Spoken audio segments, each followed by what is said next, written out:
Welcome back to Top Talk TV, where everything comes off the top.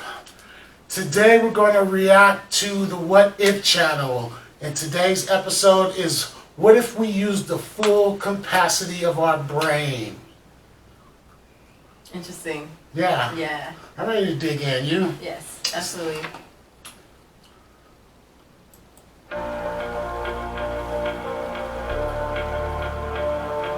You can do anything. Paint a masterpiece in a minute. Learn every language in an hour. Build a multi-billion-dollar company overnight. And rule the world by tomorrow. So, what's holding you back? Why aren't you doing what you want? Didn't hear enough Mozart as a baby? Didn't eat enough veggies growing up? Or is it because you're not using your brain at its full potential? Want to know how you can? This is What If, and here's what your brain would be like at full capacity. The brain, to say the least, is very complex. We've studied it for centuries, and we're still learning more of its secrets today. But be careful, the search for facts can sometimes lead to fiction. To be smarter, your brain needs to be bigger. False. Brain size relates more to proportion than it does to intelligence. For example, here's your brain next to a whale's. Guess who's smarter? Guess whose body needs more processing power? Your brain is smaller than a whale's because your body is smaller. However, your brain is structured in a way that enables you to survive and succeed. But after all that, would you believe that humans only use 10% of their brains? Let's make it 100%. We've seen what really smart people can do. They inspire us through art, music, literature. They change the odds in sports. They come up with tools to make our lives easier, and they help organize society as a whole to make us all more powerful, for better or for worse. With access to your brain's full capacity, you're limitless. So what do? First things first, you finally get to solve the Rubik's Cube that's been collecting dust on your shelf. Call up your smartest friend and challenge them to a game of chess. Checkmate in 2 moves. Relish. When you're done being a smarty pants, you'll be looking for a real challenge, since being smart means that you won't be as stimulated by the things that keep us simpletons happy. So what's your interest? Art? Science? Technology? When you're limitless, you don't have to choose. Picasso was overrated. Sorry I'm late, I was up all night curing cancer. So I thought, why not? And that's how the time-traveling toilet came to be. Okay, back up. Limitless? What happens to your body when you're dedicating all your brain's energy to a creation, a cure, or a patent? Your lungs breathing, your heart beating, your food digesting, and your blood circulating, that's all your brain. Even if you could access 100% of your brain's capacity, you couldn't use it. You would be limited by your body's survival needs. Remember when we asked, would you believe that after all that, humans only use 10% of their brains? Did you believe it? The 10% thing is a myth, and it probably comes from a simple confusion. Your brain is 10% neurons and 90% glial cells. There are different types of neurons that take care of different functions, but in general, your neurons enable you to process and transmit information, while your glial cells surround your neurons, providing them with support and insulation. And you know what? All human brains share the same design. Your brain has just as many neurons as Albert Einstein's did. So how can you be smarter? Treat your brain like a muscle. Stimulate it. Try new things. Take on challenges. And get enough rest.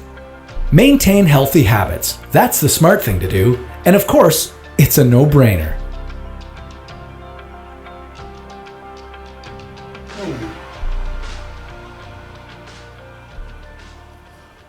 Alright, I try to dabble into a lot of different things. I got art stuff at home that I don't do anymore, but I used to try to paint all the time.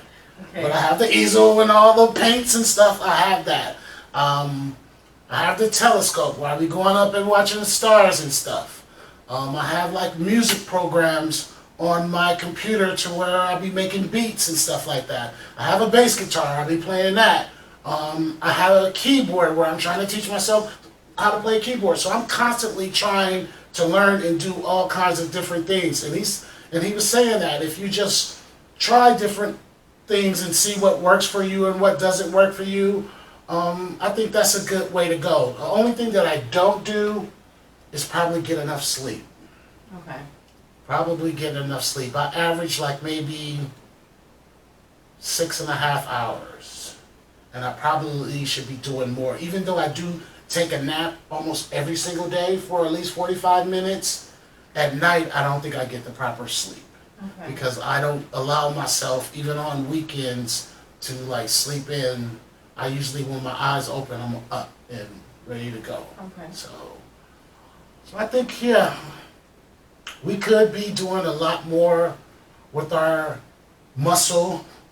brain muscles, to exercise it a little bit more.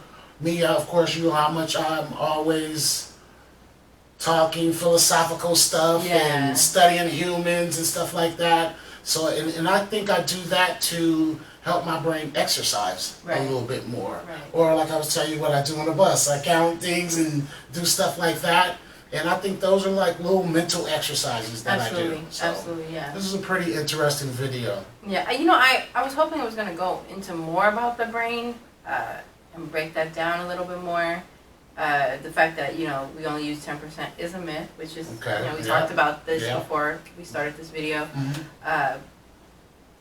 But how do you, like, just get into more about how to exercise your brain more? Like, yeah, doing new things, okay, Yeah. but what stimulates what and where and how? And then there's the whole factor of the left side of the brain is logical, the right side of the brain is more, you know, artistic and creative. Break that down. I would have liked to have heard more We about that. probably would have to go to a much longer video Yeah. so they can get like in depth. And I didn't realize Yeah. how long that was, but That I wasn't agree. very long at all. no, it wasn't. It wasn't. And yeah, in addition to what you're saying too, learning new things is always Yeah. best, absolutely, because you when you learn, you grow and you become more well-rounded. Yeah. But I also do, since I'm so busy, I do video game or apps, learning apps Okay. that stimulate the mind, Okay. apps that have like, strategic ways of learning how to Puzzles and right, puzzles like number equations, English. I don't want to say English equations. That's not. Yeah. You get what I'm saying, though. Yeah, like, yeah, I get what you mean. Just little brain games, Yeah. brain exercise. Little games. teasers for the brain to Right. tinker with. Right. Yeah. Right. It's always fun to do those things. And I can see how like a lot of kids play like a lot of video games and whatnot, and that's good hand-eye coordination for them, you know, seeing what they see on the screen, fingers react and do certain things, because when I try to sometimes sit down and play video games with some of the youngins I know, I'm just not good at it. I'm not coordinated.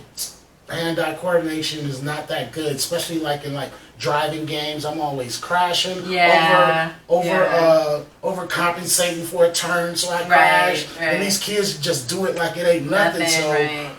they grew up in that little era. But I'm more of a thinker and more of a problem solver Okay. and stuff like that. I have other people in my family that are more mechanically inclined, a few that are more artistically inclined, and I don't know that I didn't get dealt that talent or whatever, but I'm good at what I do, and some of my siblings are good at some of the stuff that they do, but they hardly ever overlap. If you need something fixed, like on your car or like plumbing, I know the right brother to call to do that. Yeah. And I try to learn things like that too, because I know my brother's good at X, Y, and Z. So, like, say there's a problem in my house as far as like, say the bathroom tile is messed up. Instead of calling my brother, now I just go on YouTube, find out how to lay the tile correctly and everything, and then I go to the hardware store, buy the tile, and do it. You know, and then that way it gives my brain a chance to pick up a new talent that I never used Right. before, I never thought I had before, because I always, and I do do hands-on stuff sometimes too, but like I said, I'm more of a thinker and a problem solver than a hands-on kind of person.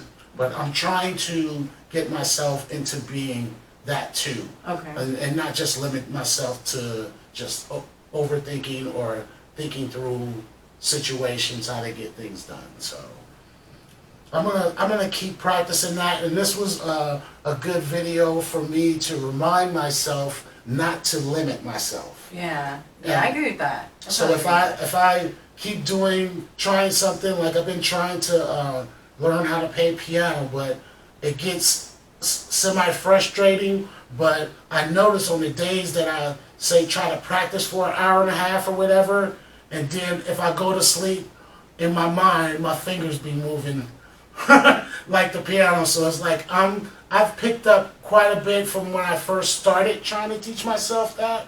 I feel that the process, I'm starting to learn more. Okay. So I'm not as well. I should do that when I get home now. Just break out the keyboard and say practice Right. for X, Y, and Z. Right. But I can't do that. The Warriors play today. Who are they playing against? They play Philadelphia 76ers. Oh, is that not a big deal? Yeah. Yeah, Philadelphia don't have their best players. You guys don't care about this. Philadelphia doesn't Side have note. their best players, but it'll be good. But this was a good video. Yeah. We need to find some more goodies like this. And a few people have asked us to go to the Oversimplified channel and look up historical stuff, since we kind of like dabbling into that too. So those things will be coming soon. And thanks for all the requests and suggestions you guys give us. Absolutely. Absolutely. Don't forget to like, comment, subscribe, and Follow our social media. hit that notification button, and we'll see you next time on Top Talk TV. Peace. Peace, y'all.